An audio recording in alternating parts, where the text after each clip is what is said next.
9-এর 19 নম্বর চ্যাপ্টারটা একটা স্থানাঙ্ক জ্যামিতিক চ্যাপ্টার। এতে মাত্র দুটো ফর্মুলার ওপর বেস করে পুরো চ্যাপ্টারটা। তো তোমরা একটুখানি দেখো, যদি কোনো অসুবিধা হয় আমাকে বলবে, আমি বোঝানোর চেষ্টা করছি আমার মতো। কোনো প্রবলেম থাকলে আমাকে কমেন্টে জানিও, কমেন্টে অথবা হোয়াটসঅ্যাপে বলতে পারো। তো স্টার্ট করি। ধরি এখানে একটা বিন্দু আছে, এ বিন্দু, যার স্থানাঙ্ক হচ্ছে x1, y1, আর এখানে একটা বিন্দু আছে বি, যার স্থানাঙ্ক x2, y2। প্রথমটাকে বলা হয় ভুজ, তারপরটাকে বলা হয় কোটি। এবারে এই দুটো সংযোগ সরলরেখা, দুটো বিন্দুর সংযোগ সরলরেখা, এর মাঝখানে কোনো একটা বিন্দু আছে পি বিন্দু, যেটা স্থানাঙ্ক আমরা জানি না, আমাদের জানা নেই। এই বিন্দুটা এই সরলরেখাটাকে মনে করি m:n অনুপাতে বিভক্ত করেছে। m:n অনুপাতে বিভক্ত করেছে। তাহলে এখন আমাকে পি বিন্দু স্থানাঙ্কটা কি সেটা এখান থেকে নির্ণয় করতে হবে। সেই নির্ণয়ের ফর্মুলাটাই আমি দেখাবো। কি করে বার করব? ভেরি সিম্পল ফর্মুলা, একটু ধৈর্য ধরে দেখলেই পেরে যাবে। সেটা কি? আমরা জানি কোনো বিন্দুর প্রথম অংশে থাকে ভুজ এবং তার পরের অংশে থাকে কোটি। কাজেই আমাদের প্রথম অংশে যে কাজটা হবে সেটা কিন্তু শুধুমাত্র ভুজকে নিয়েই হবে, এবং সেকেন্ড অংশে যে কাজটা হবে সেটা একমাত্র কোটিকে নিয়েই হবে। প্রথম অংশে তাহলে কি হবে? ক্রস গুণের কথা ভাববো। ক্রস গুণ বলতে কী বোঝায়? এখানে এম এর সঙ্গে এদিকের ভুজ, মানে কী হবে? x2।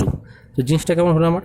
জিনিসটা আমার হচ্ছে এখানে mx2 প্লাস এদিকের সঙ্গে ক্রস গুণ, মানে এন এর সঙ্গে ভুজ, মানে হচ্ছে nx1 by m plus n।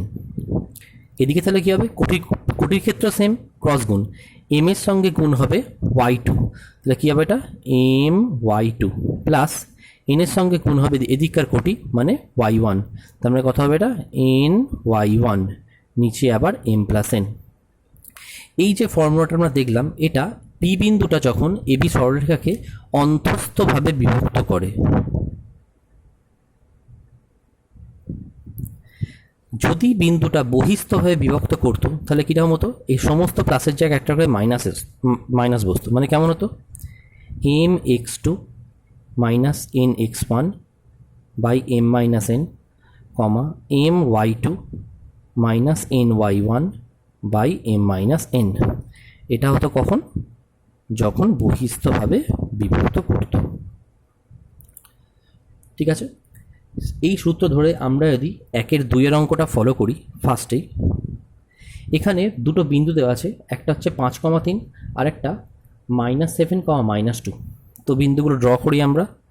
একটা হচ্ছে 5,3 আর একটা বিন্দু হচ্ছে -7, -2। এক্ষেত্রে বিন্দু দুটোর সংযোগ সরলরেখা করলাম, এবং অঙ্কেতে বলা আছে কোনো একটা বিন্দু পি, যেটা আমরা জানি না, সেটা এই সরলরেখাকে 2:3 অনুপাতে বিভক্ত করেছে। এখানে 2 আর 3 হচ্ছে আমাদের এই ফর্মুলা অনুযায়ী m আর n। তাহলে কি হবে ঘটনাটা? পি এর স্থানে কী হবে? ঠিক একই ফর্মুলা, ক্রস গুণ, 2 এর সঙ্গে এদিকের ভুজ, ঠিক যেরকম ফর্মুলা এম এর সঙ্গে ছিল এদিকের ভুজ, সেরকম 2 এর সঙ্গে এদিকের ভুজ, মানে কত হবে? 2 × -7 প্লাস এদিকের সঙ্গে এদিকের ভুজ, তার মানে 3 × 5, নিচে m প্লাস n, অনুপাতগুলোর যোগফল, এখানে তাহলে 2 + 3, কমা, এবারে কোটির পালা। 2 এর সঙ্গে এদিকের কোটি, মানে -2, তাহলে 2.-2 প্লাস 3 ডট এদিককার কোটি, মানে হলো 3, নিচে 2 + 3। তাহলে দেখা যাচ্ছে পি এর স্থানাঙ্ক কী পেলাম আমরা? -14 + 15/5 -4 + 9/5। ক্যালকুলেশন করলে কী পাবো? বিপরীত চিহ্ন বিয়োগ করতে হয়। 15 থেকে 14 বিয়োগ করলে 1, বড় সংখ্যার আগের চিহ্ন প্লাস, সেটা বসানোর দরকার নেই। নিচে 5, 9 থেকে 4 বাদ গেলে হয় 5, বড় সংখ্যার আগের চিহ্ন প্লাস, বসানোর দরকার নেই। 5-এর সঙ্গে 5 কাটাকুটি হলে 1। ভুলেও কেউ এই 5-এর সঙ্গে এই 5 কাটাকুটি করতে চাও না, এদিকের পোর্শন সম্পূর্ণ আলাদা, এদিকের পোর্শন সম্পূর্ণ আলাদা। তাহলে ফাইনালি আমার পি বিন্দুটা কী দাঁড়ালো? 1/5, 1। নেক্সট 3 নম্বর অঙ্কটা আমাদের এখানে বলেছে বহিস্থভাবে বিভক্ত করে। বহিস্থভাবে যদি বিভক্ত করে থাকে তাহলে কী হবে ফর্মুলাটা দেখি আমরা। প্রথম বিন্দুর স্থানাঙ্ক হচ্ছে এ, যার স্থানাঙ্ক হচ্ছে -1, 2, আর বি বিন্দুর স্থানাঙ্কও দেওয়া আছে এখানে, সেটা হচ্ছে 4, -5। কী অনুপাতে ছেদ করেছে? 3:2 অনুপাতে। 3:2 অনুপাতে ছেদ করেছে। তাহলে পি বিন্দুর স্থানাঙ্ক কী হবে আমরা দেখি।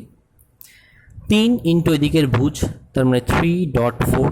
আগে অন্তস্থভাবে হলে এখানে প্লাস সাইন হতো, এখানে বহিস্থ হবে তাই মাইনাস সাইন হবে। 2 ইন্টু এদিকের ভুজ মানে 2.-1। নিচে এ দুটোর মধ্যেও মাইনাস হবে, 3 -2, কমা 3-এর সঙ্গে এদিকের কোটি মানে 3.-5 মাইনাস 2.2 এদিকের সঙ্গে এদিকের কোটি, নিচে 3 -2 ব্র্যাকেট ক্লোজ। তাহলে কী দাঁড়ালো আলটিমেট? 3 4 12, মাইনাসে মাইনাসে প্লাস, 2 1 2, 3 থেকে 2 বিয়োগ করলে 1, 3 5 -15, মাইনাস আছে একটা, -4/1। নিচে 1 লেখার দরকার নেই, যোগ করলে 14, 15 আর 4 একই চিহ্ন থাকলে যোগ করতে হয় 19, এবং ওই চিহ্নটাই অঙ্কে বসে যায়। নেক্সট একটা ফর্মুলা আছে মধ্যবিন্দু স্থানাঙ্ক নির্ণয়। এ একটা বিন্দু আছে x1, y1, এখানে একটা বিন্দু আছে বি, তার স্থানাঙ্ক হচ্ছে x2, y2। পিটা যদি পুরো মধ্যবিন্দু হয় তাহলে মধ্যবিন্দুর স্থানাঙ্ক কী হবে? খুব সিম্পল ফর্মুলা, ভুজ প্লাস ভুজ/2, কোটি প্লাস কোটি/2। জাস্ট এই কথাটা মনে রাখবে তাহলেই হবে। মধ্যবিন্দু বার করার ফর্মুলা হচ্ছে ভুজ প্লাস ভুজ/2 এবং কোটি প্লাস কোটি/2। যাই হোক, এই সূত্র ধরে দিয়ে আমরা পরের অঙ্কের দিকে এগিয়ে যাই। তাহলে 2-এর অঙ্কটা আমরা করি। তাহলে এখানে দুটো বিন্দু দেওয়া আছে, একটা হচ্ছে 6, 0 আর একটা দেওয়া আছে 0, 7। তাহলে এদের মধ্যবিন্দু তার স্থানাঙ্ক কী হবে?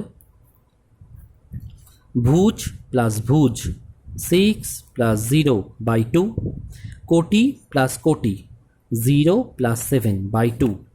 তাহলে পি এর স্থানাঙ্ক হচ্ছে 6/2, 7/2। তার মানে 2 আর 6 কাটাকুটি হলে এটা হচ্ছে 3, 7/2। নেক্সট 3 নম্বর অঙ্কটায় আমাদের বলে দিয়েছে এখানে কি বলেছে?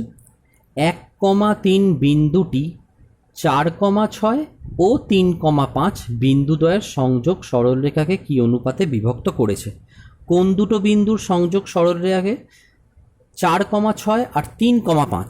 মানে আমার ছবিতে 4,6 এদিকে, এটা এই বিন্দু, আর বি 3,5 এখানে। এই দুটো বিন্দুর সংযোগ সরলরেখাকে কোনো একটা বিন্দু, তার স্থানাঙ্ক ফার্স্টেই দেওয়া আছে 1,3, এটা পি বিন্দু, কি অনুপাতে বিভক্ত করেছে? আমরা ধরছি m/n অনুপাতে বিভক্ত করেছে। ধরি m/n অনুপাতে বিভক্ত করেছে। তাহলে আমরা এখন ভুলে যাই যে এখানে 1 আর 3 দেওয়া আছে, আমরা শুধুমাত্র পিটা বার করব এম আর এন এর রেসপেক্টে। মানে এম আর এনকে সাহায্য নিয়ে, এম আর এন এর সাহায্য নিয়ে আমরা পি এর স্থানাঙ্ক আমাদের মতো করে বার করব আমরা। তো করা যাক কী হবে তাহলে। ক্রস গুণ m × 3 মানে কত হবে? 3m প্লাস n ইন্টু এদিকের ভুজ মানে 4, তাহলে 4n by m plus n, comma m × 5, 5m plus n into এদিকের কোটি মানে 6n divide by m plus n।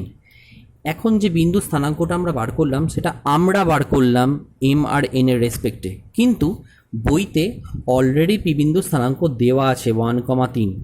সুতরাং আমরা বলতেই পারি তুলনা করে এই দিকের পোর্শনটা এদিকের ভুজ ইজ ইকুয়াল টু 1 আর এই কোটি ইজ ইকুয়াল টু 3। যে কোনো একটা সম্পর্ক নিয়ে করলেই হবে, হয় ভুজটাকে সমান নিয়ে করব আমরা অথবা কোটিটাকে সমান নিয়ে করব, যে কোনো একটা বার করি আমরা। তাহলে 3m plus 4n by m plus n is equal to 1। Cross গুণ করলে 3m plus 4n equal to m plus n। m এদিকে মাইনাস, ওদিকে 4n গেলেও মাইনাস হবে। 3m minus m n minus 4n, 2m is equal to minus 3n, m by n minus 3/2 বা m is to n equal to minus 3:2। এই minus আসার অর্থ কি? Minus আসার অর্থ হলো এখানে বলতে হবে অ্যান্সারটায় 3:2 অনুপাতে বহির্বিভক্ত।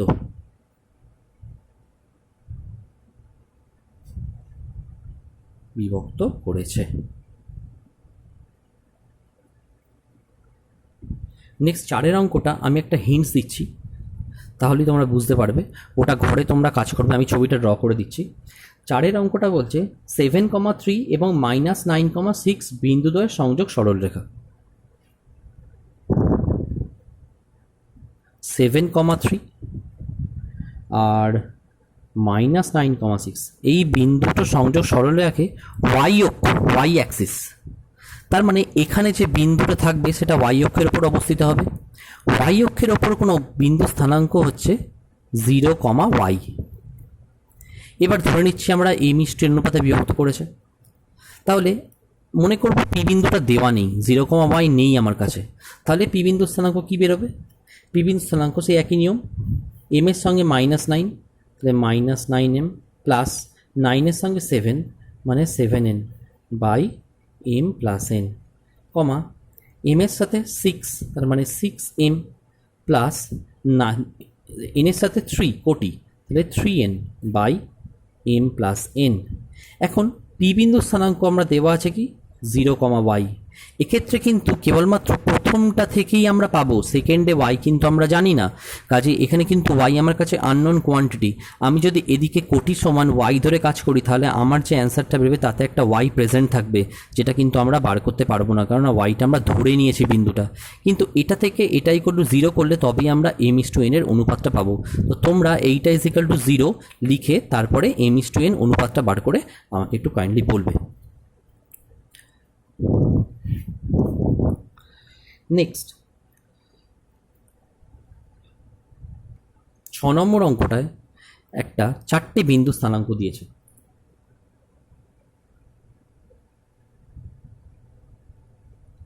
কি কি বিন্দু স্থানাঙ্ক দিয়েছে? আমরা সামান্তরিকটা ড্র করি আগে। সামান্তরিকের 4টে বিন্দু দিয়েছে। এ স্থানাঙ্ক দিয়েছে 3,2, বি এর স্থানাঙ্ক দিয়েছে 6,3, সি এর স্থানাঙ্ক দেওয়া আছে x, y যেটা আমাদের বার করতে হবে, আর ডি এর স্থানাঙ্ক দেওয়া আছে 6,5। তো এখান থেকে আমাকে সি বিন্দু স্থানাঙ্কটা নির্ণয় করতে হবে। সামান্তরিক একটা শর্ত হলো যে সামান্তরিকের কর্ণ দুটো পরস্পরকে সমদ্বিখণ্ডিত করে।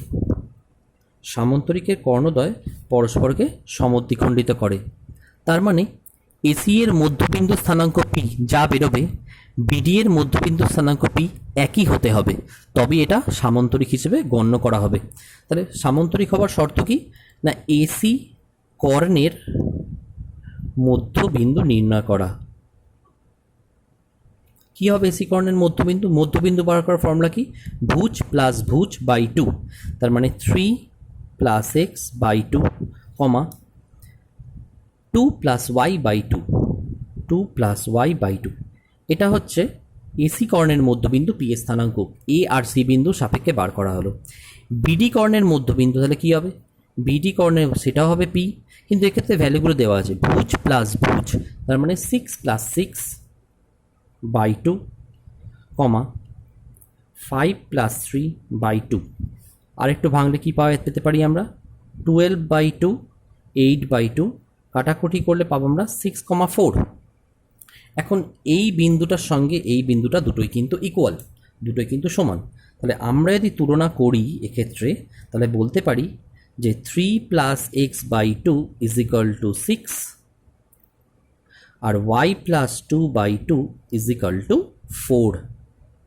কারণ যেহেতু সামন্তরিক অলরেডি এখানে বলাই আছে, সেহেতু আমরা এই শর্তটা ধরতেই পারি যে দুটো বিন্দুর স্থানাঙ্কই একই বিন্দুটা, পি বিন্দুই, মানে উভয় ক্ষেত্রে এটা পি বিন্দু, একটাই বিন্দু এটা। তাহলে 3 + x = 12, x হবে তোমার 12 = 9, 12 - 9।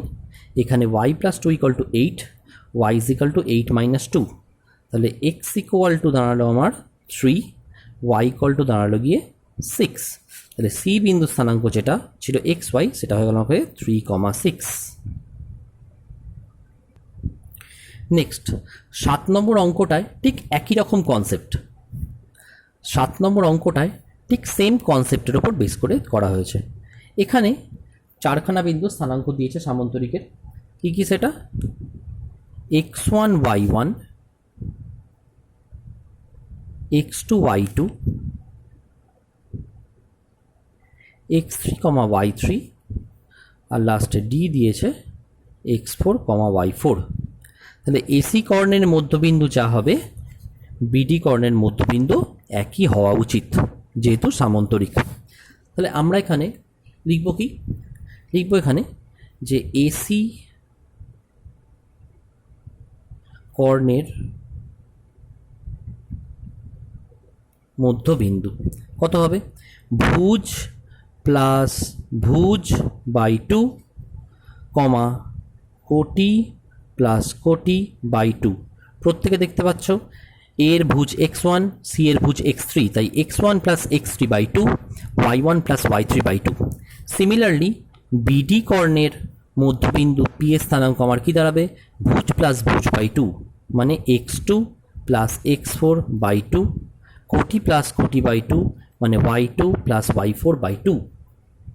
এখন এই পি বিন্দু উভয়ই সমান, তাহলে আমরা কম্পেয়ার করে বা তুলনা করে বলতেই পারি এই ভুজ সমান এই ভুজ এবং এই কোটি সমান ওই কোটি, ঠিক আগের অঙ্কটার মতো। তাহলে x1 plus x3 by 2 = x2 plus x4 by 2। এদিকে বলতে পারি y1 plus y3 by 2 = y2 plus y4 by 2। নিচ থেকে 2 ক্যান্সেল হলে কি পড়ে থাকবে আমার? এখানে পড়ে থাকবে x1 plus x3 = x2 plus x4, এটা একটা। আর y1 plus y3 = y2 plus y4, এই একটা। এটাই প্রমাণ করতে বলেছে। So this is proved. তোমরা বাকি অঙ্কগুলো ট্রাই করো, অবজেক্টিভ পার্টগুলো ট্রাই করো। বাকি অঙ্কগুলো আবার আমি নেক্সট ভিডিওতে করবো আবার, তো একটু ওয়েট তো করতেই হবে। আর বাকি অঙ্ক ট্রাই করে তোমরা বলো কোনটা কি পেরেছো না পেরেছো। ওকে, চলো নেক্সট ভিডিওতে আবার হবে।